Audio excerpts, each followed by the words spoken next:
జిల్లా బదివేలుపట్నం గౌరీశంకర్ నగర్ లో ఆర్పి భారతి డ్వాకా గ్రూప్ సభ్యులను బురిడి కొట్టించింది. 2 డ్వాకా గ్రూప్ సభ్యుల వద్ద నుంచి 10 లక్షల రూపాయలతో పరారీ అయింది. ఫోన్ చేస్తున్నా కూడా భారతి అందుబాటులో లేదంటూ బాధితులు ఆరోపిస్తున్నారు. బాధితులు అర్బన్ పోలీసులను ఆశ్రయించారు. అకౌంట్ బొక్కులు మాకు ఒకటి అడుగుతాంటే ఇచ్చింది సార్. లోన్ బొక్ అయితే ఆమె కాడే ఉండించుకొని ఆమె తీసుకొని పోయింది. మాకు ఏమీ లేదు సార్. ఇంకా మాకు 15 లక్షలు లోన్ మాకు పెట్టి 20 లక్షలు లోన్ చేసి 5 లక్షలు ఆమె తీసేసుకునేది సార్.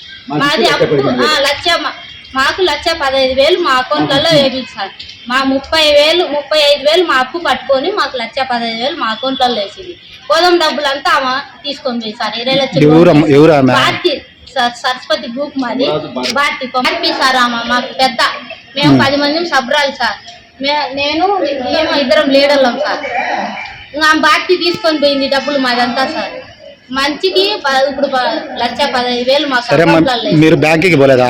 బ్యాంకుకి పోయినాం సార్. బ్యాంకులో మాకు అబద్ధం ఏం చెప్పింది, 20 పెట్టమని మేము అడిగినాం. 20 పెట్టరంట, మీకు 15 ఇచ్చారంట. అంటే సరే సార్ 15 ఇంకా ఇచ్చిన కాడికే సాలని మేము ఆ మాట అనుకొని మేము వచ్చేసినాము. ఆడ 20 రాసుకొని మళ్ళీ వేరే పేర్లు పెట్టి ఒక ఆమె కళావతిని, ఒక ఆమె భారతిని, ఒక ఆమె సాయి గులాబీ అంట. వాళ్ళ ముగ్గురు పేరు మీద 1,90,000 వాళ్ళ అకౌంట్లో వేసుకొని డబ్బులు తీసుకొని పోయింది. ఇంకా అడ్రస్లు వేస్తారు అమ్మ. ఇంకెక్కడ ఎత్తుకులాడేమో మేము.